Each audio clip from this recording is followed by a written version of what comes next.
There are days as governor when I'm not sure I have the words. But I know that there are women out there right now and right here in this room who are terrified, and rightly so. First, let me be clear. No matter what atrocious opinion the Supreme Court officially rolls out this summer in regards to Roe v. Wade, abortion is safe and legal in Illinois. That's because the women legislators standing here with me today had the courage and the foresight to lead the passage of laws protecting the right to choose. These women and the many men who are their allies saw what was happening in Texas and in Missouri and in Mississippi and declared that Illinois would be a safe haven for reproductive rights. As long as I'm governor of Illinois, and as long as we have a pro-choice legislature, abortion will be legal in this state. A decision to overturn Roe v. Wade does not mean that abortions will stop happening. It just means that in half of the states where their governors and legislatures have declared war on reproductive rights, women will be forced into dangerous and sometimes deadly situations. And as with everything, the burden will fall disproportionately on the most marginalized women, those who are poor or black or brown. They will bear the highest cost of this decision. The implications of reversing Roe are terrifying. It goes far beyond ending the right to an abortion. It means an end to the constitutional right to privacy. It means women who've had a partial miscarriage may now be forced to carry that fetus to full term. It means they can take away the right to birth control and fertility treatments. It means women who lose access to the full suite of medical advances that give them choices in how and when they want to start a family are at risk. We were warned about today. We were warned over and over and over again. And yet some folks didn't want to believe it. So let me put you on alert again. If you think the Republican politicians who have engineered the court's reversal of Roe v. Wade are going to stop here, let me tell you otherwise. This is just the beginning. Next, they're coming for marriage equality. Then they will take away civil rights from marginalized and minority communities. If this ruling stands, if they can reverse 50 years of settled law, then every Supreme Court decision that has made this country freer and fairer can be reversed by this court. I'm so tired of the same old BS on the right. Don't angrily shout about freedom and then engineer it away from more than half of Americans. Stop pretending you're patriots when you're cheering the death of democracy. Don't take us, the exhausted majority, for granted anymore. We are done. And today we begin to show you how ready we are to fight back. Illinois is a beacon of hope in an increasingly dark world because we will fight like hell, not just for the women of Illinois, but for every person in our state and every person across this nation who believes not in limiting civil rights and human rights, but in expanding them. That is freedom. That is democracy. Don't let anyone tell you otherwise. And now I'd like to introduce the principal sponsor of the Reproductive Rights Act, the Reproductive Health Act here in the state of Illinois, Representative Kelly Cassidy. Representative.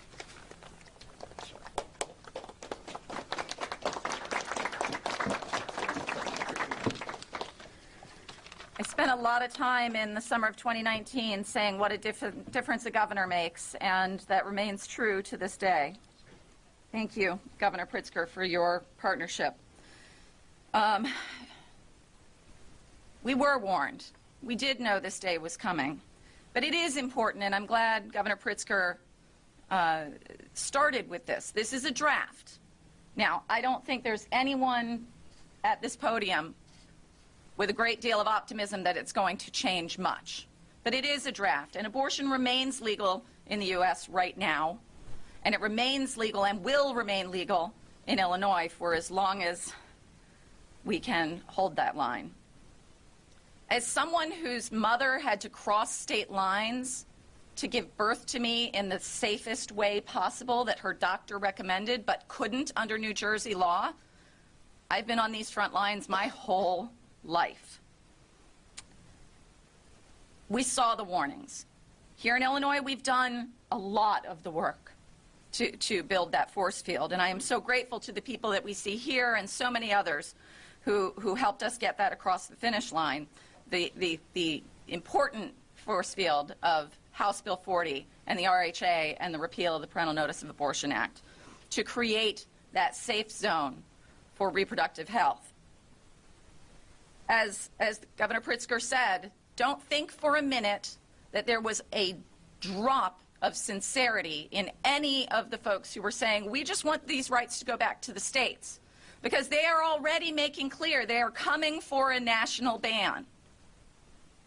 And no law we pass here in Illinois will help us then. So we cannot rest on these rights. We have to stand firm and ensure that we are not in a position where not just half the states restrict access, but every state because of a national ban passing. And again, as the governor noted, it's not just about reproductive rights. Every single right that we have that is based on the right of privacy, the foundation of the Roe decision, is at risk. They've telegraphed that in the decision, naming decisions on birth control and interracial marriage and marriage equality. They've given us their roadmap. I feel like my life and my family's life is teetering at the top of a Jenga tower that we're watching crash in real time.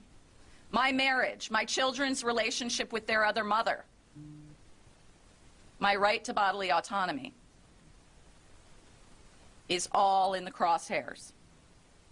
So our responsibility, and I challenge each and every one of you to get as creative as we can, is to think about what else our force field needs. What else do the women and pregnant people coming from other states that restrict abortion need when they come to us? We've got a bill sitting in the Senate to protect healthcare workers from adverse actions from other states. Are we going to look to ways to ensure that the parents in Alabama or Texas who want to access gender-affirming care for their trans kid know that they're welcome here, that we've got their backs, that we're going to protect the providers who are providing that care as well? The exhausted majority, indeed. I'm tired, but I'm not done, and I know nobody in this room is done, and I couldn't be more proud to stand with these amazing warriors for justice. Next, I'll bring up my colleague, Representative Sonia Harper.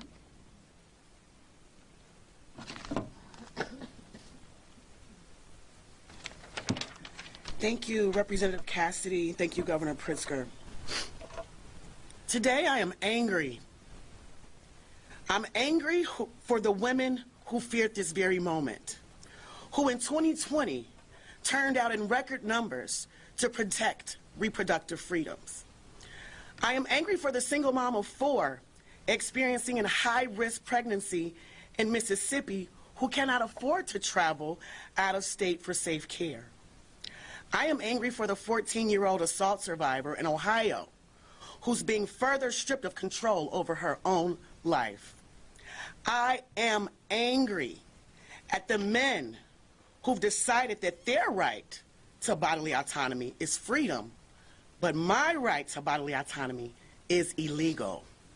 Illinois continues to show the nation what it looks like to empower women so we can be parents on our own time if and when we choose to do so. Together, we put over-the-counter birth control at our pharmacies. We put pads and tampons at all our community colleges and universities.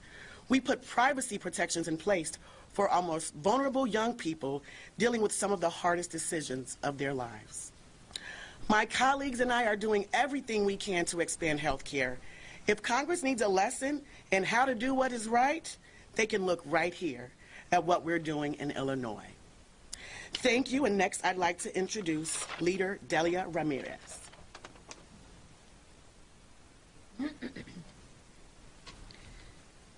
Thank you, Representative Harper. As I look to the left and I look at that cloudiness and that rain that just keeps coming, that is symbolic to what is happening to all of us across America in this moment as we weep, as we're enraged by this moment. And I join my voice to that of the millions of people across our country mourning a dark day in our nation's history. The governor said it. We've warned that this day would come. And although it is not final, it is a reflection of what will happen in the next few weeks, in the next 2 months. The leaked draft Supreme Court decision is appalling, it's unacceptable, and is an attack on reproductive rights for all Americans. I mourn with the young people who may grow up in a country where our laws tell them that they have no autonomy over their bodies. I join the Black and Latino communities who are already disproportionately impacted by lack of access to health care, who will now be targeted, who will be criminalized by anti-choice laws that deny them the reproductive care they need. I think about our immigrant communities who are already living in the shadows, who are already experiencing the worst working conditions in the entire country, who have to quietly deal with so much and what it means to these women, to these transgendered women, and to our non-binary people who in this moment don't know what to do. But I am relieved. I'm relieved that in Illinois, these women and these allies and our governor and our leaders took a stand with the leadership of Representative Cassidy and the leadership of senators like Heather Steins. I'm relieved that here it is still legal, and that's why we fought so hard for this 3 pieces of legislation. We took Republican threats seriously, and we are proactive anticipating the draft decision that we are witnessing today. Because of our work, Illinois is a safe place for reproductive health care. But that will unfortunately not be the case throughout the country if this decision is finalized. Republicans are attempting to undo decades of progress on reproductive rights, and we just can't let them. Now more than ever, all of us must organize. We must organize from one corner of the country to the other corner of the country.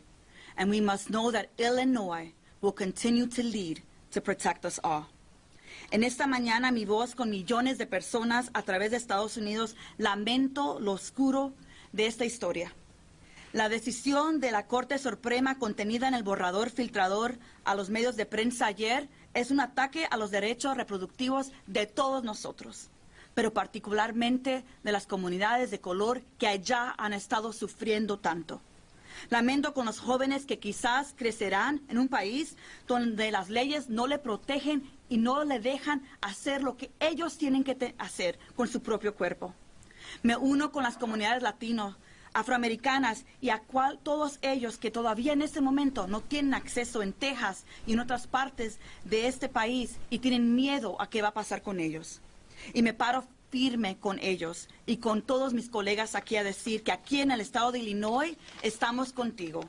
Aquí en el estado de Illinois estamos peleando para asegurarnos que tú todavía tengas los derechos que necesitas y si tienes que ir a una clínica para un aborto, estamos contigo y las oficinas estarán abiertas para estar contigo.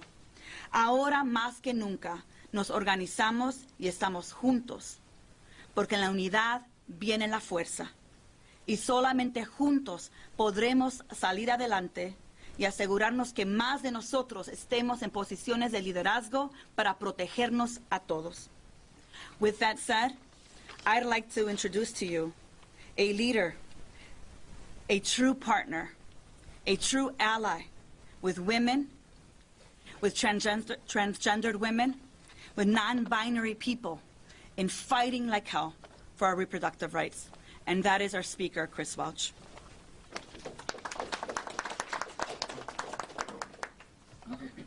Thank you, Leader Ramirez. Good morning, everyone. Good morning. I say good morning because thank God we live in Illinois. Thank God we have a pro-choice governor. And thank God for these pro-choice champions on my left and my right.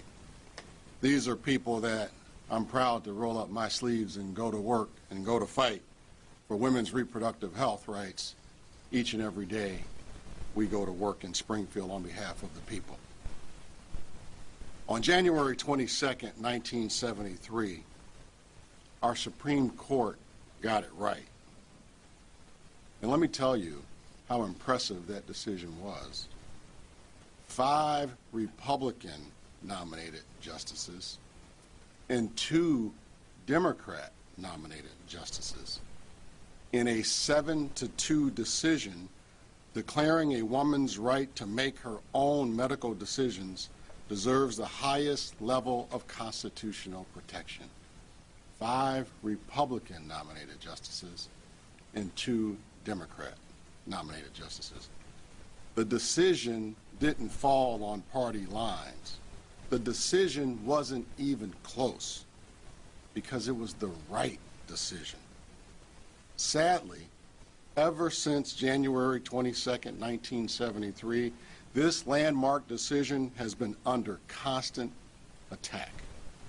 Today, we're coming to terms with the fact that some of our worst fears are being realized. Yes, it's just a draft opinion that's been leaked, but we know the details are there. It's real.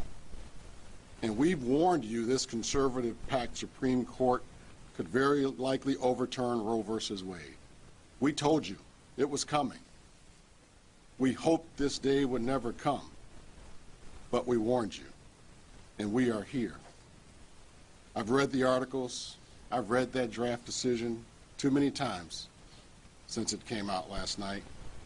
Justice Samuel Alito writes, Roe is egregiously wrong, and that it is time to heed the Constitution and return the issue of abortion to the people's elected representatives. I'd like to let that sink in for a moment. This justice believes a person's deeply personal medical decisions belongs in the hands of politicians. Justice Alito, you are egregiously wrong. Just as Leader Ramirez said, it seems very appropriate this morning that it's dark outside, that it's raining hard. Mother Nature is crying. She's weeping because this is a dark day in history. But it's a perfect example of why we worked so hard in Illinois to ensure that reproductive health care is codified in law. On March 30th of this year, the final day of Women's History Month, we took further action in the House to ensure a person's right to choose would never be at risk in this state. And do you remember that day? Do you remember the Republicans in this state mocked those efforts? They called us out of touch and implied that this wasn't a serious matter that we should have been taking up that day. You remember that? How about it now? Where are the Republicans in the state of Illinois? They are eerily quiet today. Not a tweet, not a text, not a simple statement in support of women. Let me be clear. Illinois is not going back. We will always stand strong for reproductive health and a person's right to choose because it is the right thing to do. States across this nation are banning abortion care before most people even know that they're pregnant. They're eliminating exemptions for rape or incest. Some are introducing legislation to ban abortion care even when the mother's life is at risk. In 2022, these will be very real laws in states across this country in 2022. What's next? What's next? Well, read Justice Alito's draft opinion. Justice Alito writes, until the latter part of the 20th century, there was no support in American law for a constitutional right to obtain an abortion. Zero. You know what else wasn't supported in American law until the latter part of the 20th century? Marriage equality. The right to marry the person you love. We see the very clear assault on the LGBT community in many Republican-led states today. This draft opinion is not just a threat to pregnant women, it is an attack on fundamental rights to privacy. If the Supreme Court says your personal and private medical decisions should be in the hands of politicians, I hope we learn to vote like our lives depend on it. Because truly, we have the power to change this. Because this conservative-packed court has proven that we have to actually be the ones to lead this movement. It's a dark day today, but the sun will shine again. Because we will march. Because we will vote. We will vote at the ballot box. We will vote with our pocketbooks. And I'm saying if you live in one of these Republican-led states that's taken away a woman's right to choose, vote with your pocketbook. Let's make sure they hear us loud and clear. I am proud to introduce a real champion on this issue, a woman who I have proudly learned from and has stood right there with women every step of the way. Please welcome Senator Melinda Bush.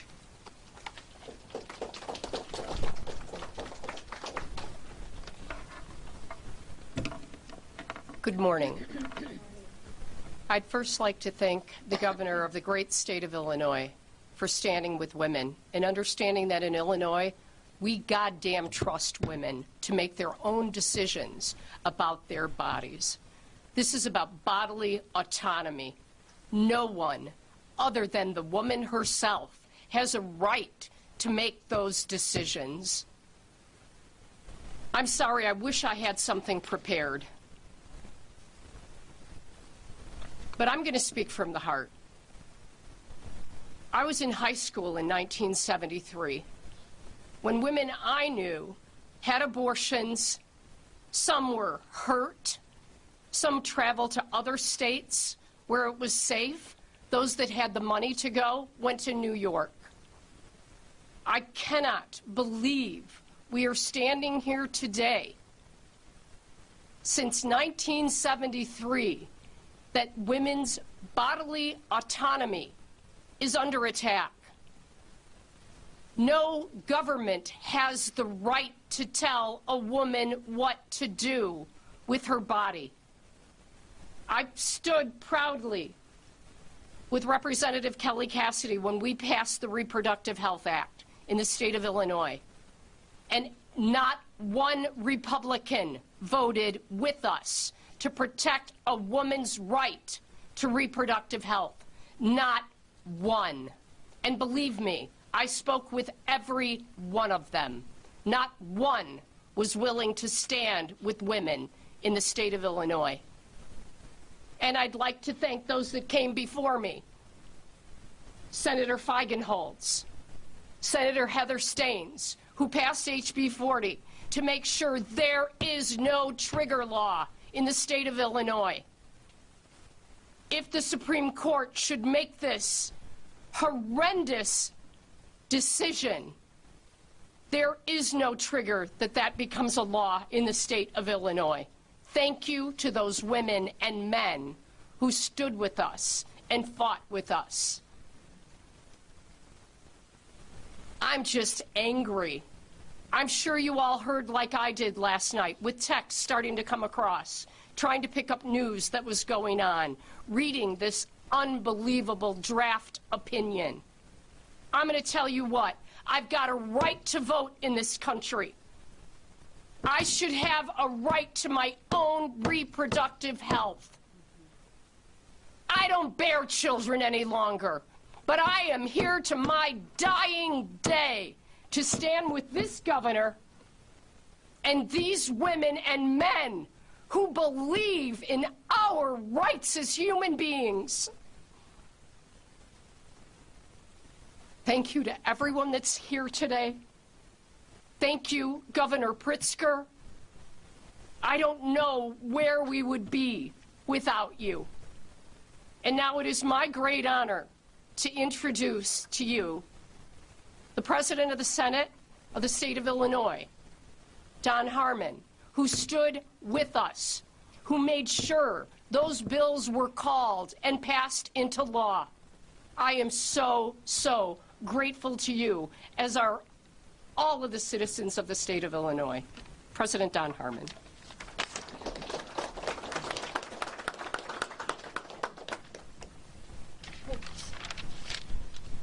Morning. I will be brief, as is so obvious. The voices of the incredible women with whom we serve deserve to be heard today. As you just heard Senator Bush, you'll hear more at the podium. More speak by standing here with us, or their work over the last decades. And I'm also grateful that so many of our male allies are here too. The Supreme Court is poised to overturn Roe against Wade and deprive millions of women of the right to choose. It is upsetting, but not shocking. It's why we've taken so many steps in Illinois to protect this fundamental right. The Republican Party continues to disregard the will of the people. They tried to overturn an election, refused to seat a nominated Supreme Court justice, and they've passed laws throughout the country to make it harder to vote. This is the most extreme example yet of the Republicans ignoring the will of the people. As long as there's a Democratic majority in the Illinois State Senate, women will have their rights protected. We will stand as a bulwark against any effort to turn back the clock to darker days. It's my honor to introduce one of our longest-serving colleagues, a true progressive voice and one who would bring a hell of a lot of common sense to Washington, Senator Jacqueline Collins.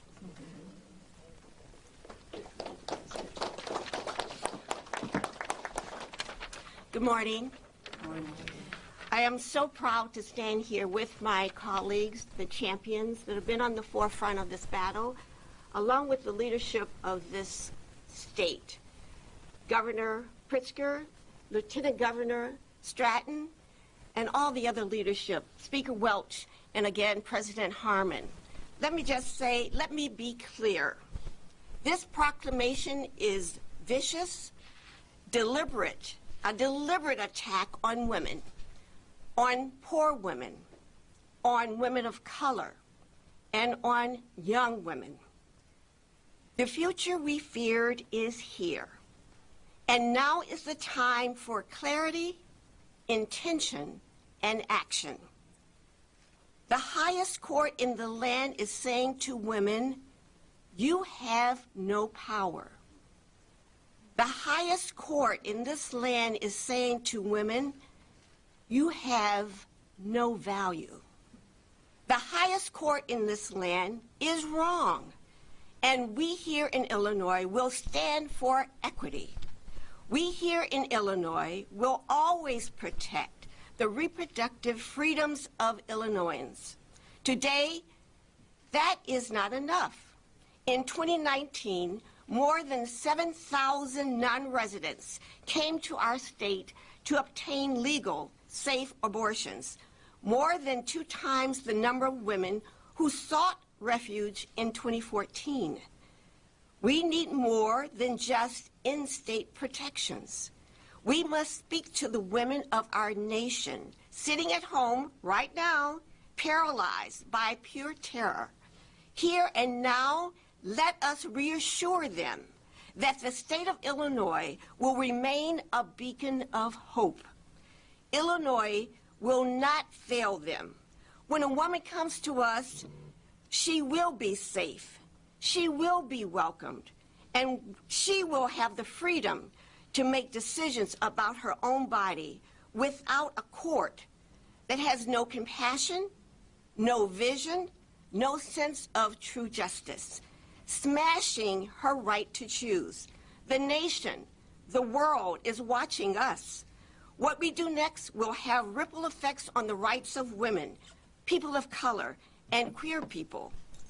History is depending on us to balance the scale of justice for our fellow Americans. May we live up to Illinois' legacy of morality, freedom, liberty, and justice. Thank you, and I have the honor of now introducing my colleague, Senator Pacion Zayas.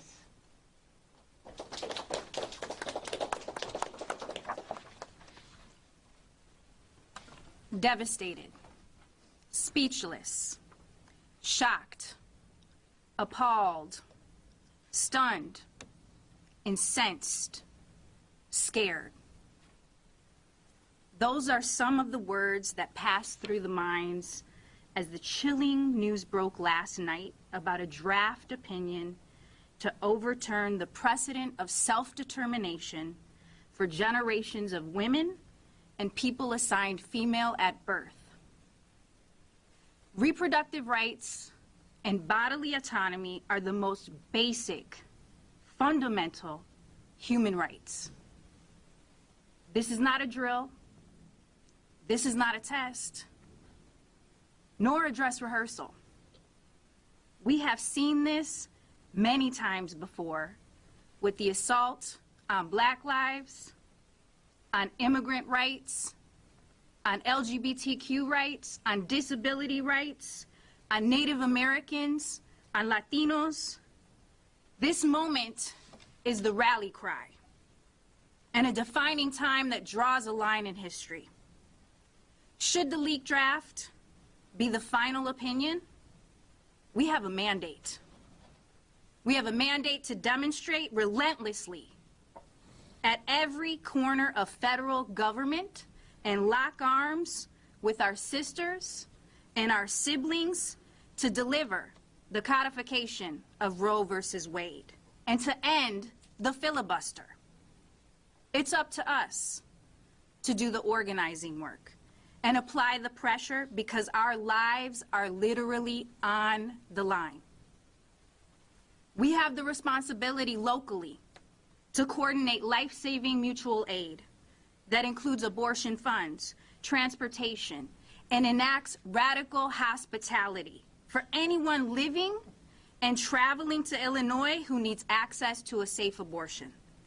Because when the Supreme Court has failed reproductive justice, Illinois has not and will not. Where the forces of reactionary, patriarchal, racist, classic backlash attempt to knock us back, Illinois will continue to push us forward. I make that commitment today, here with the power of the women in this room, those who raised us, those who we are raising, and those we have yet to know. This work is intergenerational, intersectional, and an imperative. The implications are especially great for women of color, people with limited economic resources, and transgender non-binary people. I'm grateful to be standing in solidarity with everyone in this room, including our governor right by our side, because now we are knowing in full knowledge that although the post-Roe world has not quite yet arrived, the assuredly successful fight against that world starts now, because no court, no man, and no force can hold back the freedom of our bodily autonomy and self-determination. They may attempt to delay, but they cannot hold us back. And one of the most powerful advocates of this work, I have the honor of introducing Lieutenant Governor Juliana Stratton.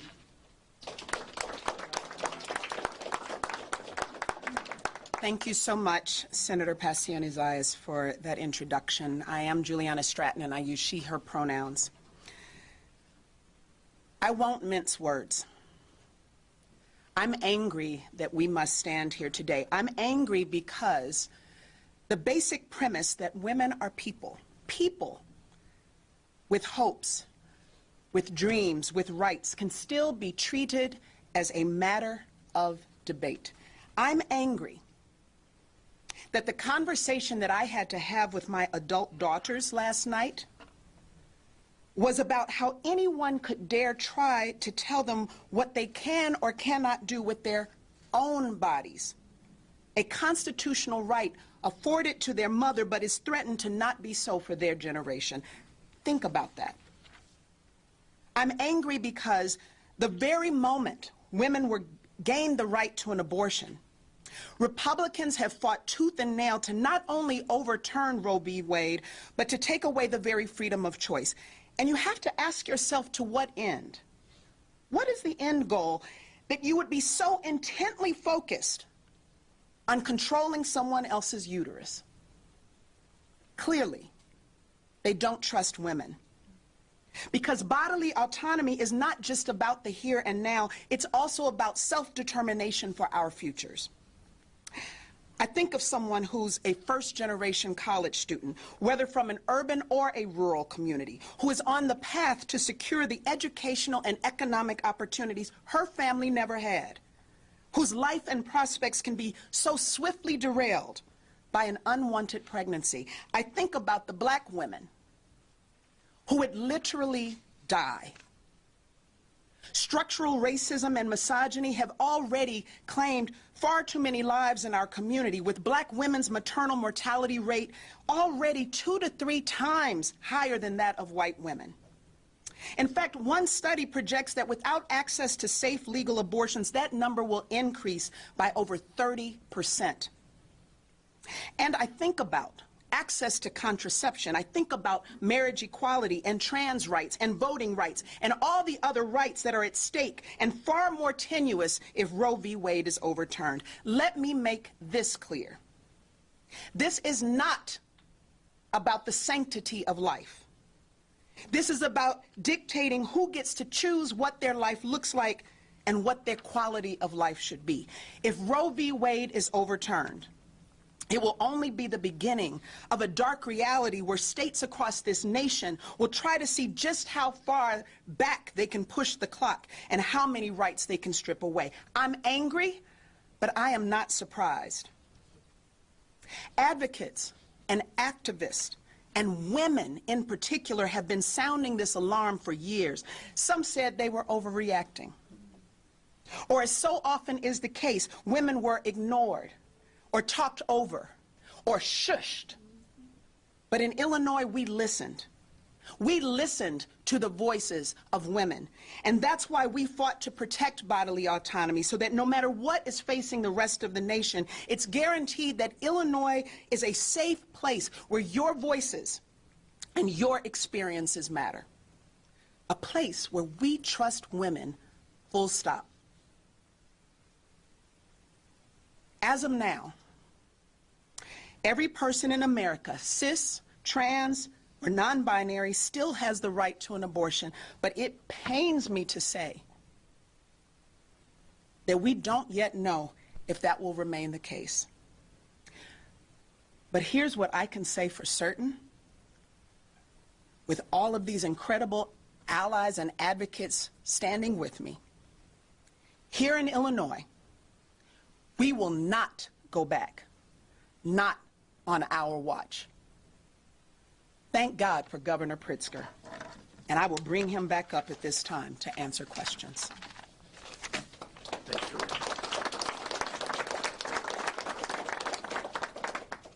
Governor, to be blunt, what are you going to do about it? What more needs to be done here? What more can you do to make services accessible to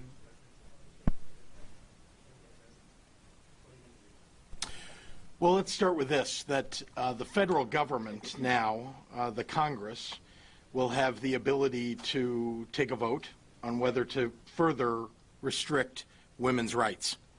And there are people running for office on the ballot in 2022 who will stand up for women's rights, for reproductive rights, and there are others who would vote to take them away. So the first thing I think that all of us would say is, let's protect our rights as best we can at the federal level, keep them from doing away with them altogether. The second, of course, is that this is not an assurance that Illinois will always be a pro-choice state. If the wrong people are elected to office, if people who are against women's rights get elected to office, if the legislature turns Republican or the governorship turns Republican, we will end up being an anti-choice state. It's almost hard to believe because we have made progress year after year after year in this state. HB 40, the Reproductive Health Act, making sure that we're keeping our young people safe with the ability when they are raped to get an abortion if they need that without the consent of their parent. We have work to do. We have to make sure that people get elected who stand up for women's rights and particularly for women's reproductive rights. Governor, can I read you part of a statement from one of your opponents on the Republican side, State Senator Darren Bailey, and it is a longer statement, so I'll just give you a little bit of it. We live in a state where Democrats hold a supermajority in both chambers, but our laws are too extreme. As governor, my focus will be restoring parental notification, ending taxpayer-funded abortion, and prioritizing and ensuring viable options that save lives and support women and families before, during, and after pregnancy. Darren Bailey wants to take away a woman's right to choose. Let's be clear. Darren Bailey is opposed to women's rights. That's right. That is what that statement says. Yes. You can couch it in whatever words you want. That is what he is saying. At the federal level, but what are some other things that have been going on around Cassidy for so long, and the fact that we're possibly the last standing act? Is there anything else that you can do in terms of transportation or something that There is, and I'll turn it over to the representative. I'm sorry. Sorry, Governor. We do have a lot of great stuff in place, but there are more things we can do. I mentioned Representative Hirschauer's bill that we passed right at the end of session that provides protections for healthcare professionals who perform both here and in other states to protect them from adverse action from states that have restrictions and penalties for providers. There are also ways that we can make our state more welcoming to folks who are coming here for sanctuary. So, in theory, like, hey, Alabama family, you're a teacher. We could make it easier for you to transfer your license and become an Illinoisan. We can provide protections for the various providers beyond just the healthcare providers. So there are things that we can do. We can ensure that there are resources available for patients who maybe used their last penny to get here from Texas. Can we make coverage available? Things like that. And it's why I threw down the challenge of creativity. We have to think about what these patients and families are coming here in need of and ensure that as a state, we are setting the table. Governor, have you been in contact with other Midwest states, governors, and leadership about what can be done with other states that maybe don't have the list that Illinois has? Not yet, but I have a call in actually this morning to another governor. I'll let you know if I connect and, if there are any discussions worth sharing. But suffice to say that there are a lot of, particularly Midwestern states, where their rights will be taken away because of this decision. We have protected women in Illinois by taking away the language that would revert Illinois to being an anti-choice state. That's not the case in some other states. Governor, obviously, you're a person who has a lot of means. What can you do personally on a national level to address this issue? And do you plan to put more money behind organizations that are going to be pushing legislation in Congress or assisting women in other states in reproductive health care? What are you going to do personally? Well, this is part of what we can do. So we're speaking out. We're telling the rest of the nation that they need to get on it right now, that they need to repeal the laws that will revert their state to being anti-choice, that they need to elect people in 2022 who will stand up for women's rights. That's the most important thing we can do right now, is make sure that people get elected that are standing up for women. Governor, prior to yesterday's draft coming out, crime was shaping up to be the issue in with the governor. How does this change the landscape? And how do you see this as impacting efforts to get out the vote, and what will be done? Because there's Look, crime is still an important issue to people all across Illinois and all across the nation. Does this become the primary issue now?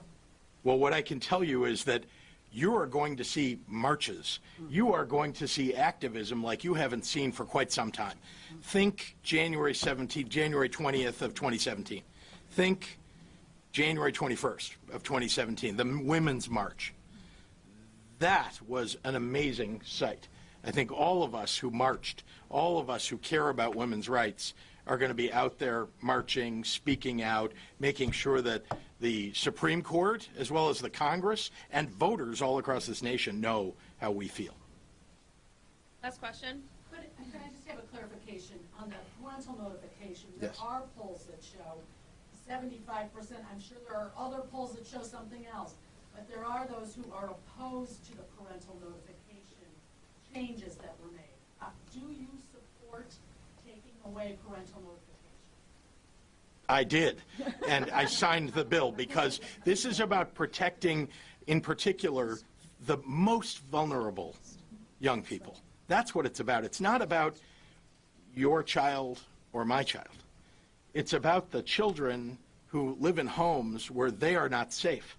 It's about children who are unprotected out there, who need refuge and cannot rely upon a parent to give them permission. And it is extraordinarily important that we remember that this day is about women's rights. This day is about reproductive rights in general.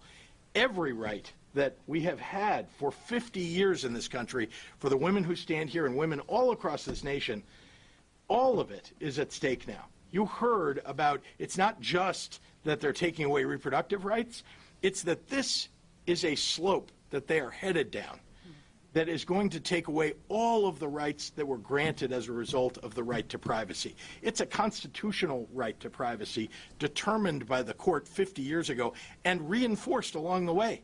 And now they're taking it away. I believe there was a waiver for abuse, those who were abused. I think there is this disagreement with those. You need a parental notification if you're getting a tonsillectomy, but you don't have to. You're missing the forest through the trees here. Think about this. Everything that virtually everybody in this room, and I'm older than most people in this room, but for 50 of my 57 years, this has been a constitutional right. I understand, but this is all part of a set of rights that are being taken away. That's what this is about. I've been marching for women's rights, for reproductive freedom, literally since my mother took me marching in the 70s for it. This is something I've taken for granted, that it was a right. There have been fights along the way to expand those rights, to protect women. But we have always expanded it. We have always made sure that those rights are protected. Now here we have a Supreme Court where a seat on the Supreme Court was stolen. And now they are taking away women's rights based upon an unelected majority that includes a seat that was stolen. Governor, are you committed to investing more money from your political capital to support Democrats across the state and maybe fight races, whether they're at the state level or congressional level? Are you going to see a influx of money from you to influence races? I've been doing it my whole adult life. I'm not going to stop now. Of course. And I mean, I want to do everything that I can do. It is my voice, though, that I think that makes the biggest difference. That is what is important, Thanks, and it everyone. is standing together with all of these folks. So thank you.